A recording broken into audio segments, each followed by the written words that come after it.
कालिका समाचार सुरु गरौं प्रमुख समाचारका शीर्षकहरूबाट। कालिका समाचारको साथमा विजय स्टिल, वान टु रोल, विजय सिमेन्ट, तपाईको सपनाको मजबुत निर्माण।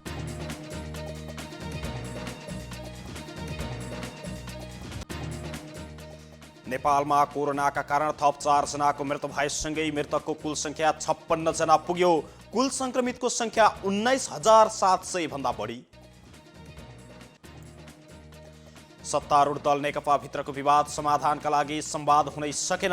निकास निस्कने गरी छलफलमा बस्न प्रधानमन्त्रीलाई महासचिव मार्फत प्रचण्डको प्रस्ताव। ताइवानका पूर्व राष्ट्रपति तथा फादर अफ डेमोक्रेसी लीको निधनले अतुलनीय क्षति पुगेको भन्दै दुःख व्यक्त। र फुटबलको सर्वोच्च निकाय फिफाका अध्यक्ष इन्फान्टिनो विरुद्ध फौजदारी मुद्दा दायर।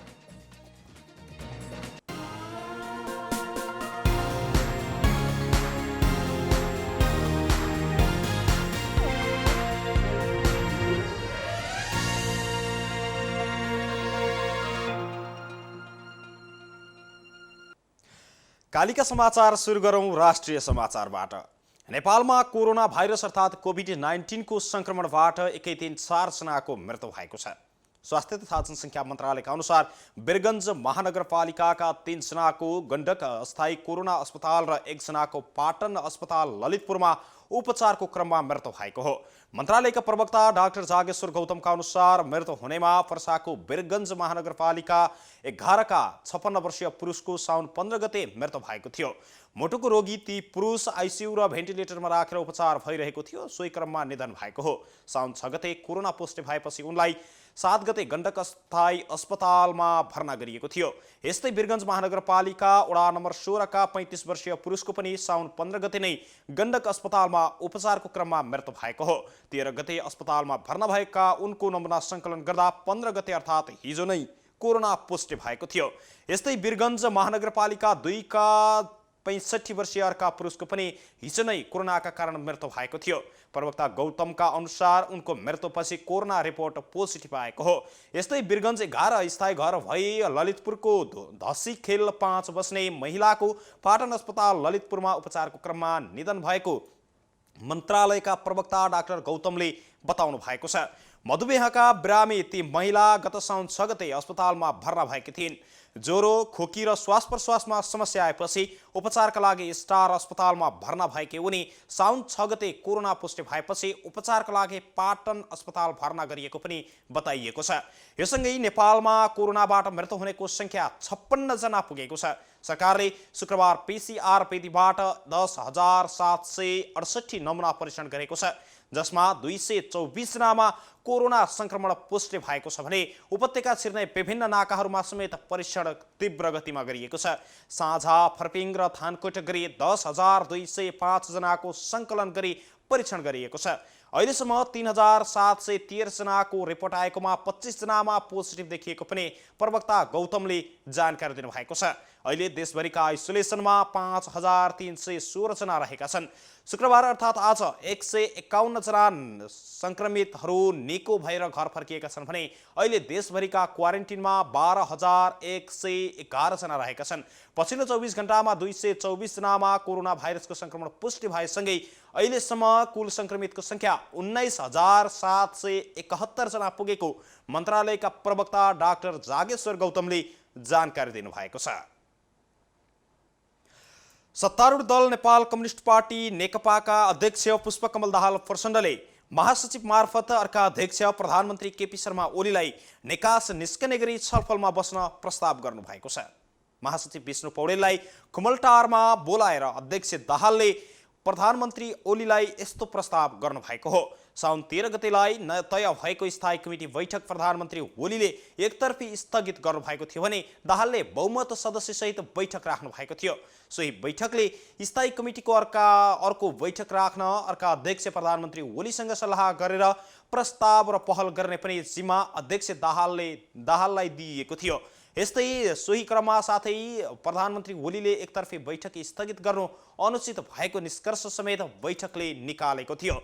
सो बैठकपछि प्रधानमन्त्री ओली र दाहाल बीच संवाद भएको छैन, तर अध्यक्ष दाहालले महासचिव पौडेललाई बोलाएर समाधानमुखी ढङ्गले छलफलका लागि प्रधानमन्त्री ओलीलाई तयार हुनुपर्ने र सोही अनुसार समय मिलाउन पनि प्रस्ताव गर्नुभएको हो। मुख्यतया निकासका बारेमा छलफल गर्नु पर्यो, छलफल गर्ने स्प्रिट सहित भेट्नु पर्यो भनेर महासचिवलाई अध्यक्ष दाहालले भन्नुभएको छ। एक नेताले कालिका टेलिभिजनलाई भन्नुभएको थियो। भेटघाट र छलफल विवाद समाधान गर्ने स्पिरिट सहित होस् भन्ने उत्तरको अपेक्षामा दाहाल बसेको पनि ती नेताले बताएका छन्। महासचिव पौडेलले दाहालको प्रस्ताव ओलीलाई पुर्याएका छन्, तर प्रधानमन्त्री ओलीले भने अहिलेसम्म भेटघाटको समयबारे खबर गर्नु भएको छैन। दाहालका प्रेस संयोजक विष्णु सापकोटाले पनि भेटघाटको समय तय नभइसकेको जानकारी गराउनु भएको छ। अर्थमन्त्री डाक्टर युवराज खतिवड़ाले बीमा प्राधिकरणलाई स्वायत्त बनाउन सकिने बताउनु भएको छ। प्रतिनिधि सभा अन्तर्गतको अर्थ समितिमा बीमा सम्बन्धी कानुनलाई संशोधन र एकीकरण गर्न बनेको विधेयकमाथि छलफल गर्दै अर्थमन्त्री खतिवड़ाले बीमा प्राधिकरणलाई स्वायत्त बनाउन सकिने तर स्टाटसलाई माथि ल्याउन नहुने बताउनु भएको छ। उहाँले नियामक निकायको भूमिका, जिम्मेवारी र जोखिम बढ्दै जाँदा अपग्रेड गर्दै जान सकिने समेत बताउनुभयो। यस्तै स्वास्थ्य बीमालाई सामाजिक सुरक्षाको सबैभन्दा विश्वव्यापी अवधारणाको रूपमा नेपालमा लागू गरिएको मन्त्री खतिवड़ाले बताउनु भएको छ भने पूर्व अर्थमन्त्री एवं नेकपाका सांसद सुरेन्द्र पाण्डेले पनि बीमा प्राधिकरणको सञ्चालकमा अर्थ मन्त्रालयको सचिव रहनुपर्ने बताउनु भएको छ। तल्लो तहले नै यसको विकासको लागि तल्लो तहका व्यक्तिलाई सञ्चालकमा राख्दा आफै निर्णय गर्न नसक्ने भएकाले पनि प्राधिकरणको प्रभावकारिता र कार्यक्षमता विकासका लागि पनि सचिव सञ्चालकमा बस्नुपर्ने व्यवस्था गर्नुपर्ने उपयुक्त हुने पनि उहाँले बताउनु भएको छ। अन्तर्राष्ट्रिय स्तरमै बीमा क्षेत्र बलियो र स्वायत्त बन्दै गएको भए नेपालमा पनि बीमा प्राधिकरणलाई स्वायत्त निकाय बनाउनु ठिकै हुने पाण्डेले बताउनु भएको छ। यस्तै पूर्व अर्थमन्त्री एवं नेपाली काङ्ग्रेसका सांसद पूर्व अर्थमन्त्री ज्ञानेन्द्र बहादुर कार्कीले विक्रम सम्वत 2049 सालमा बीमा ऐन जारी हुँदा बीमा समिति पूर्ण स्वायत्त रहेको तर पछिल्लो समयमा बिस्तारै स्वायत्तता घुम्दै गएको पनि बताउनु भएको छ। उहाँले बीमा प्राधिकरणलाई थप बलियो र स्वायत्त निकायको रूपमा विकास गर्नुपर्ने बताउनु भएको छ। बैठकमा सांसदहरूले बीमाको पहुँच सबै क्षेत्रमा पुग्ने गरी बीमा प्राधिकरणको परिकल्पना समेत गरिएकाले यसलाई स्वायत्त र बलियो बनाउने गरी ऐनमा व्यवस्था हुनुपर्ने बताएका छन्। उपप्रधानमन्त्री तथा रक्षा मन्त्री ईश्वर पोखरेलले हाम्रो कार्यशैली लकीरका फकीर जस्तो भएको टिप्पणी गर्नुभएको छ। मन्त्रालयको वार्षिक प्रगति समीक्षा गर्न आयोजना गरिएको कार्यक्रममा उपप्रधानमन्त्री पोखरेलले लकीरका फकीर जस्तो कार्यशैली परिवर्तन गर्न नसकिए परिणाम आउन नसक्ने पनि बताउनु भएको छ।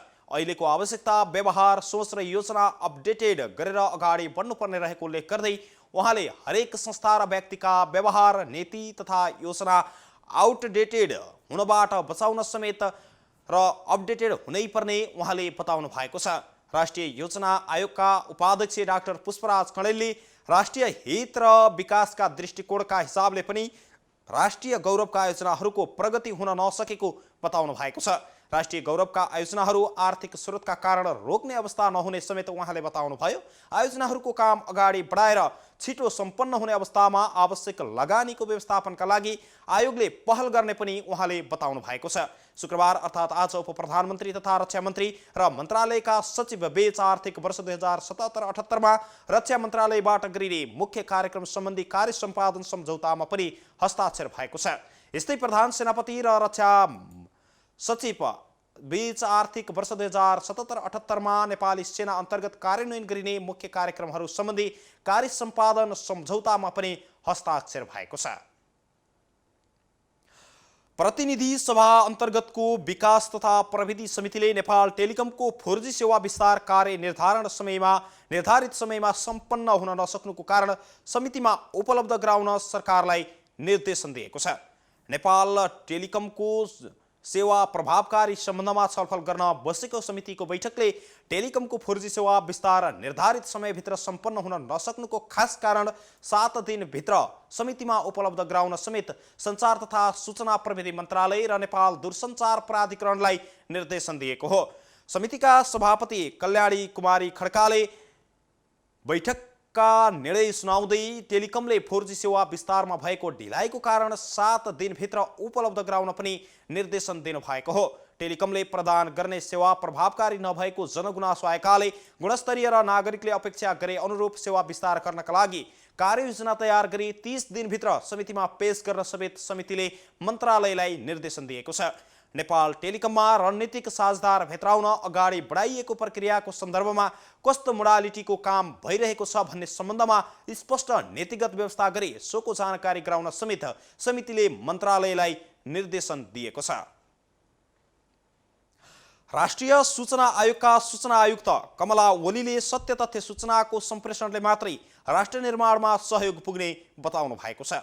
नियमनकारी भूमिकामा रहेको आयोग र सूचना दिने माध्यममा पत्रकार बीचको सम्बन्ध सौहार्दपूर्ण बनाउँदै राष्ट्र निर्माणमा ठूलो योगदान पुर्याउन सकिने उहाँले बताउनु भएको छ। आयोगमा भएको पत्रकार सम्मेलनमा आयुक्त ओलीले सूचना नपाउँदा जनतामा आउने अन्योलताको अन्त्य गर्न आयोगको गठन भएको उल्लेख गर्दै सही सूचना सम्प्रेषण गरी राज्यलाई सहयोग गर्दै जवाफदेही पारदर्शी बनाउन समेत भूमिका खेल्नुपर्ने बताउनु भएको छ।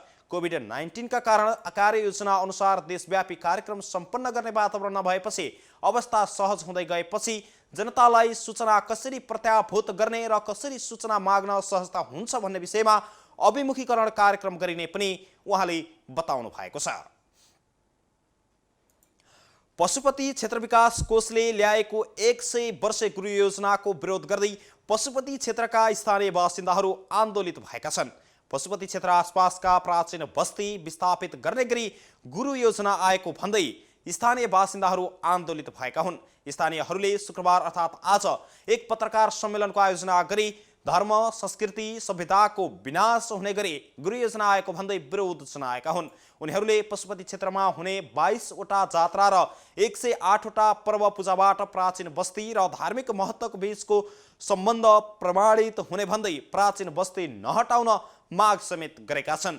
उनीहरूले पशुपति क्षेत्र संयुक्त सङ्घर्ष समितिका संयोजक कृष्णमान श्रेष्ठले नेपालको सभ्यता र पहिचान बोकेको मौलिक संस्कृति मूर्त अमूर्त सम्पदा तथा प्राचीन बस्ती तथा संस्कृति नै विस्थापित गर्ने गरी ल्याइएको गुरु योजनाको विरोध गरिएको पनि बताउनु भएको छ। उहाँले गुरु योजना विनाशकारी र अदूरदर्शी रहेकाले खारेज गर्न सरकारसँग माग गर्नु भएको छ। पशुपति क्षेत्र विकास कोषले पशुपति क्षेत्र आसपासमा रहेका बस्तीहरू हटाउने गरी 100 वर्षे रणनीतिक गुरु योजना प्रस्ताव गरेको छ।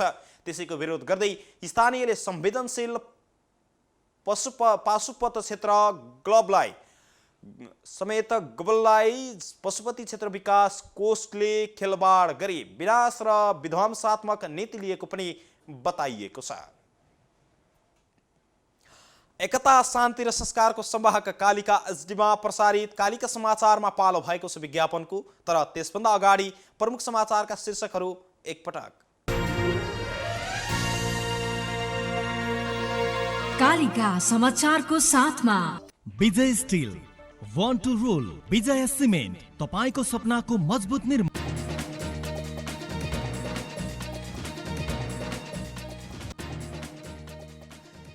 नेपालमा कोरोना संक्रमणबाट थप 4 जनाको मृत्यु भएसँगै कुल मृतकको संख्या 56 जना पुग्यो। कुल संक्रमितको संख्या 19,700 भन्दा बढी। सत्तारूढ दल नेकपा भित्रको विवाद समाधानका लागि संवाद हुन अझै सकेन। निकास निस्कने गरी छलफलमा बस्न प्रधानमन्त्री ओलीलाई महासचिव मार्फत अध्यक्ष प्रचण्डको प्रस्ताव। ताइवानका पूर्व राष्ट्रपति तथा फादर अफ डेमोक्रेसी लेको निधनले अतुलनीय क्षति पुगेको भन्दै दुःख व्यक्त। र विश्व फुटबलको सर्वोच्च निकाय फिफाका अध्यक्ष इन्फान्टिनो विरुद्ध फौजदारी मुद्दा दायर।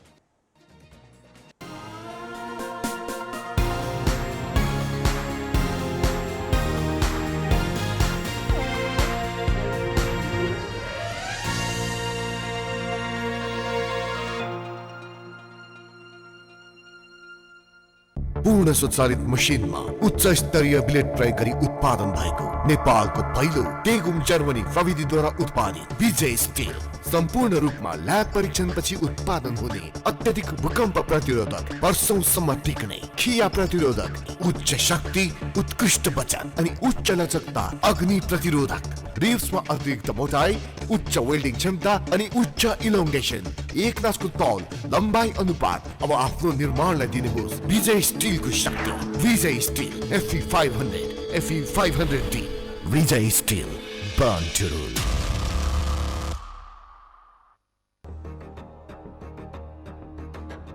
ओहो सुनिल दाई, तपाईँ जहिले पनि निर्माण सामग्री प्रयोग गर्दा गुणस्तरीय सामग्री नै प्रयोग गर्नुपर्छ भन्दै आइरहनु भएको छ। अनि झ्यालढोकाको बारेमा के भन्नुहुन्छ त? के भन्नुपर्छ र? आजभोलि निर्माण गर्ने सबैलाई थाहा छ, भगत मेटलका झ्याल ढोका नै राम्रा छन् भने, किनकि यी झ्याल र ढोका बलियो र सुरक्षित छन्। कि कसो इन्जिनियर साहब? ठिक भन्नुभयो दाई, हामी इन्जिनियरहरूको बुझाइमा पनि भगत मेटलकै झ्यालढोका नै उत्कृष्ट छन्। हजुर, भगत मेटलको झ्याल र ढोका नै बेस्ट छ। निर्माणको विभिन्न चरण पार गर्दै तयार भएका यिनै झ्याल ढोका नै हुन् निर्माण जगतले खोजेको काठको सर्वोत्कृष्ट विकल्प।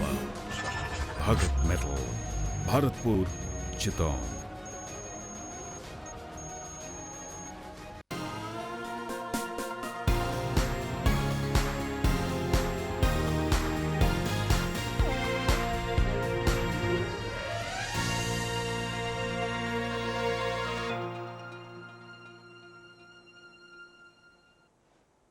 विज्ञापनपछि कालिका समाचारमा पुनः स्वागत छ। अब स्थानीय समाचार।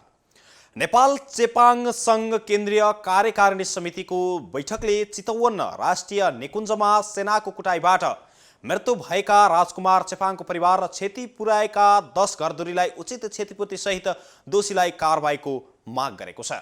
आज भरतपुरमा पत्रकार सम्मेलन गरी संघले केन्द्रीय समितिबाट उठेका निर्णयहरू सार्वजनिक गर्दै सरकारलाई आफ्ना माग सम्बोधन गर्न 3 दिनको समय सीमा समेत तोकेको छ। सम्मेलनमा संघले सेनाको कुटाइबाट मृत्यु भएका चेपाङको परिवारलाई 10 लाख क्षतिपूर्ति, घाइतेका 4 जनाको निःशुल्क उपचार र छानबिन गरी दोषी कर्मचारीलाई बर्खास्त सहितको कारबाहीको माग गरेको छ। साथै संघले निकुञ्ज प्रशासनद्वारा विस्थापित माडी नगरपालिका 9 कुसुम खोलाका चेपाङ समुदायलाई 18 गते भित्र उचित क्षतिपूर्ति र घटनामा संलग्न दोषीलाई बर्खास्त सहित कानुनी कारबाहीको माग समेत गरेको छ। साउन 1 गते निकुञ्जमा घोगी टिप्न जाँदा सेनाको कुटपिटबाट घाइते भएका चेपाङको उपचारको क्रममा भरतपुर अस्पतालमा मृत्यु भएको थियो। यस्तै साउन 3 गते चितवन राष्ट्रिय निकुञ्जले माडी नगरपालिका वडा नम्बर 9 कुसुम खोलामा रहेको 3 घरमा आगजनी सहित हात्ती प्रयोग गरी 10 वटा घर भत्काउने, पाक्नै लागेको मकै बाली नष्ट गर्ने लगायतका कामहरू गरेको थियो। सो घटनालाई लिएर चेपाङ समुदायले उचित न्यायको माग गर्दै आएका छन्। माग पूरा नभए आइतबारदेखि संघले थप शान्तिपूर्ण आन्दोलनका कार्यक्रमहरू समेत अगाडि बढाउने चेतावनी समेत दिएको छ।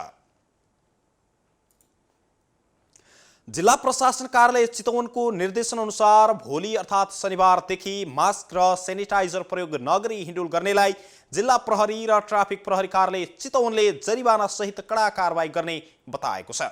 कोरोनाको महामारी र संक्रमणको जोखिम बढिरहेका बेलामा सर्वसाधारण चालक, सहचालक, यात्रुहरू लापरवाही रूपमा बाहिर हिँडुल गर्न थालेपछि जिल्ला प्रशासन कार्यालयको निर्णय अनुसार प्रहरी र ट्राफिक प्रहरीले पैदल यात्रीलाई समेत 100 र सवारी साधनलाई 500 जरिमाना सहित कारबाही गर्ने घोषणा गरेको हो।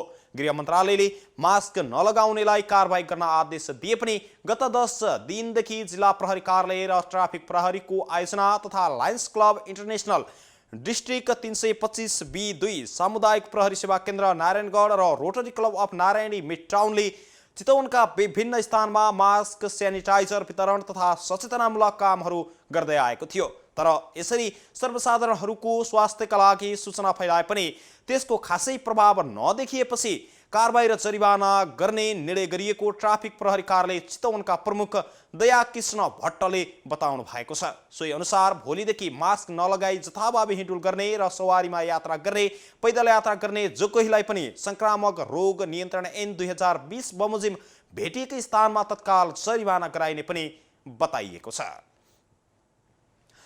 कालिका समाचारमा अब अर्थ समाचार।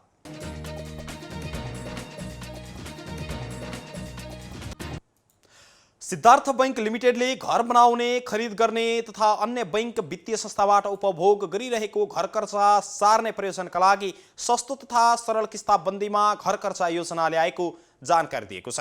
यस योजना अन्तर्गत बैंकले ग्राहकलाई 9.25% वार्षिक ब्याज दरमा घर कर्जा प्रदान गर्ने र सो प्रदान गरिएको कर्जाको ब्याज दर 1 वर्षसम्मका लागि स्थिर रहने पनि जानकारी दिएको छ। बैंकले ग्राहकको सुविधालाई मध्यनजर गर्दै विभिन्न समयमा यस्ता सरल तथा सहज किसिमका कर्जा योजनाहरू ल्याउँदै आएको छ भने यस योजनाले सबै ग्राहकहरूलाई आफ्नै घर बनाउने सपनालाई पूरा गर्न प्रेरित गर्नेछ भन्ने विश्वास समेत बैंकले लिएको बताएको छ। यस्तै उता एनएमबी बैंकले यातायात जगतमा डिजिटल भुक्तानी च्यानल प्रवर्धन गर्न एनक्लाउड प्राइभेट लिमिटेडसँग सम्झौता पत्रमा हस्ताक्षर गरेको छ। सो सम्झौताले सम्पर्क रहित कार्ड र POM टर्मिनलहरूको माध्यमबाट सार्वजनिक यातायातहरूमा डिजिटल भुक्तानी सङ्कलन प्रणाली लागू गर्नेछ। सो परियोजनाको सुरुवात किपु बस सेवासँग हुनेछ, जहाँ यात्रुहरूले बसको भाडा कार्डको प्रयोग गरी सम्पर्क रहित भुक्तानी गर्न सक्नेछन्। समझदारी पत्रमा एनएमबी बैंकका तर्फबाट प्रमुख कार्यकारी अधिकृत सुनिल केसी र एनक्लाउडका तर्फबाट प्रमुख कार्यकारी अधिकृत दीपेन्द्र नारायण श्रेष्ठले हस्ताक्षर गर्नुभएको छ। कोभिड-19 को प्रतिकूल परिस्थिति र अपनाउनु पर्ने सुरक्षा उपायहरूको माझमा गरिएको यो सम्झौता सामाजिक दूरी कायम गर्न मद्दत पुर्याउन यातायात क्षेत्रमा सो परिवेशमा प्रदान गरिएको पहिलो प्रयास रहेको पनि बैंकले बताएको छ। यो परियोजना नेपाल राष्ट्र बैंकको निर्देशन अनुरूप डिजिटलाइजेसनको समेत तर्फ केन्द्रित रही नगदबाट नगद रहित समाज रूपान्तरणको दिशामा उन्मुख रहेको पनि बताएको छ। बैंकले चाँडै नै अन्य बस समितिसँग पनि समझदारी गरी समानान्तर बस भाडा सङ्कलन प्रणालीको लागि अन्य बस अपरेटरहरूसँग पनि सहकार्य सुरु गर्ने उद्देश्य ल्याएको छ। हालको परिप्रेक्ष्यमा यो सेवाको सुरुवात गर्नु सुरक्षाको मामलामा कुनै सम्झौता बिना ग्राहक वर्गलाई वित्तीय सेवाहरू छनौट गर्न सहयोग पुर्याउने सुरक्षित वातावरण तयार पार्नु रहेको पनि बैंकले जानकारी दिएको छ। सुनको भाउले नेपालमा आज फेरि नयाँ रेकर्ड बनाएको छ। तोलामा 300 रुपैयाँ बढेर तोलामा 79,300 रुपैयाँमा कारोबार भएको नेपाल सुनचाँदी व्यवसायी महासङ्घले जानकारी दिएको छ। यो अहिलेसम्मकै महँगो भाउ हो, जसअनुसार 79,300 रुपैयाँ हालसम्म नभएको पनि बताइएको छ। हालसम्मकै उच्च यो मूल्य केही दिनदेखि सुनको भाउ लगातार बढिरहेको समयमा आज उच्च बिन्दुमा पुगेको हो। हिजो तोलामा 500 रुपैयाँ बढेर सुनको भाउ तोलामा 79,000 रुपैयाँमा कारोबार भएको थियो। कोरोनाका कारण विश्व अर्थतन्त्र ओह्रालो लागिरहेको बेलामा लगानीकर्ता सुनमा आकर्षित हुँदा भाउ बढेको बताइएको छ। नेपालमा त्यसैको प्रभावले गर्दा सुनको भाउले दिनहुँ नयाँ रेकर्ड बनाइरहेको छ। चाँदीको भाउ भने आज एकै दिन तोलामा 25 रुपैयाँ घटेर तोलाको 1200 रुपैयाँ निर्धारण गरिएको छ। हिजो चाँदी तोलामा 1225 रुपैयाँमा कारोबार भएको थियो। कालिका समाचारमा अब अन्तर्राष्ट्रिय समाचार। ताइवानका पूर्व राष्ट्रपति ली तेई हुङको 97 वर्षको उमेरमा निधन भएको छ। ताइवानमा तानाशाही व्यवस्था अन्त्य गरी लोकतान्त्रिक शासन पद्धति स्थापना गर्न उनको महत्त्वपूर्ण भूमिका रहेको बीबीसीले उल्लेख गरेको छ। ताइवानमा हुइलाई लोकतन्त्रको पिता भनेर समेत चिनिन्छ। शरीरको भित्री अङ्गले काम गर्न छाडेपछि उनको निधन भएको डाक्टरले बताएका छन्। गएको फेब्रुअरीमा घाँटीमा खाना अड्किएपछि उनलाई अस्पतालमा भर्ना गरिएको थियो। अस्पतालमा झन्डै 6 महिनाको उपचारपछि उनको निधन भएको हो। पूर्व राष्ट्रपति ली सन् 1988 देखि 2000 सालसम्म ताइवानको राष्ट्रपति थिए। उनको कार्यकालमा चीनसँगको सम्झौता तिक्ततापूर्ण रहेको थियो। यस्तै यता भारतमा पन्जाबको अमृतसर, वटला र तरनारमा विषाक्त मदिरा सेवनबाट 21 जनाको मृत्यु भएको छ। भारतमा जुन अमृतसरको तिरसिक्क थानाका HSO स्टेसन हाउस अफिसरलाई समेत निलम्बन गरिएको छ। प्रहरीले घटनाको अनुसन्धानका लागि कमिटी गठन गरेको पनि जानकारी दिएको छ भने यस्तै बिहिबार साँझ मुच्छलमा थप 2 जनाको मृत्यु भएको थियो। त्यसपछि मुच्छलमै फेरि 2 जनाको मृत्यु भएको छ। यस्तै बटालामा विषाक्त मदिराबाट हालसम्म 7 जना र तरनातारमा 4 जनाको मृत्यु भइसकेको छ। यस विषयमा छानबिन गर्न पन्जाबका मुख्यमन्त्री क्याप्टेन अमरिन्दर सिंहले निर्देशन समेत दिएको बताइएको छ। कालिका समाचारमा अब खेल समाचार।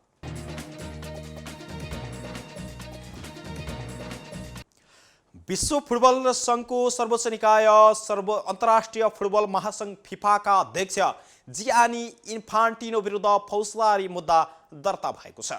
स्विजरल्यान्डका महान्यायाधिवक्ता माइकल लौबेरसँगको भेटघाट गरेको आरोपमा उनलाई फौजदारी अभियोग लागेको बताइएको छ। महान्यायाधिवक्तासँगको भेटमा कुनै अवैध कामबारे कानुनी परामर्श लिएको आशंकामा इन्फान्टिनो विरुद्ध स्विजरल्यान्डमा मुद्दा दर्ता गरिएको बताइएको छ। गत साता आफ्नो पदबाट राजीनामा दिएका लौबेरले इन्फान्टिनोसँग गरेको भेटबारे यसअघि फरक फरक अभिव्यक्ति दिएका थिए। कुनै बयानमा भेट्नु गलत नभएको र कुनै बयानमा भेट्दै नभेटेको भन्ने अभिव्यक्ति दिएपछि छानबिन सुरु गरिएको थियो। विस्तृत छानबिनका क्रममा लौबेरले पदमा रहँदा फिफा र इन्फान्टिनोसँग सम्बन्धित रहेको मुद्दा समेतमा काम गरिरहेको र भेटघाट भएको खुलेको छ। यद्यपि लौबेर र इन्फान्टिनो दुवैले अवैध भेटबारे आरोप भने अस्वीकार गर्दै आएका छन्। एकता शान्ति र संस्कारको संवाहक कालिका एसडीमा प्रसारित कालिका समाचारको अन्तिममा अहिले प्रसारित प्रमुख समाचारका शीर्षकहरू पुनः एकपटक। कालिका समाचारको साथमा Vijay steel, one two role, Vijay cement, तपाईको सपनाको मजबुत निर्माण।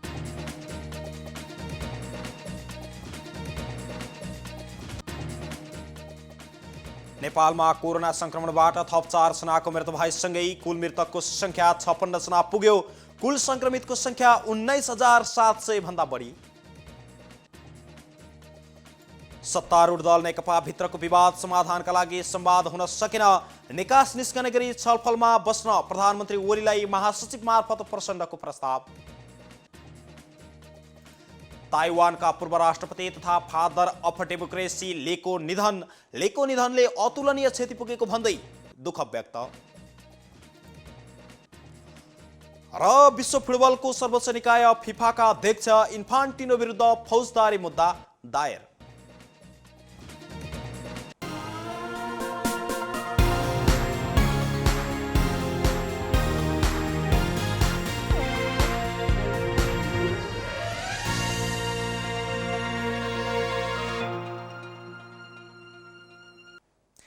एकता शान्ति र संस्कारको संवाहक कालिका एसडीमा प्रसारित कालिका समाचार अहिलेका लागि यति नै। हेर्दै गर्नुहोला कालिका एसडी। म तिलक पौडेल बिदा हुन्छु। नमस्कार।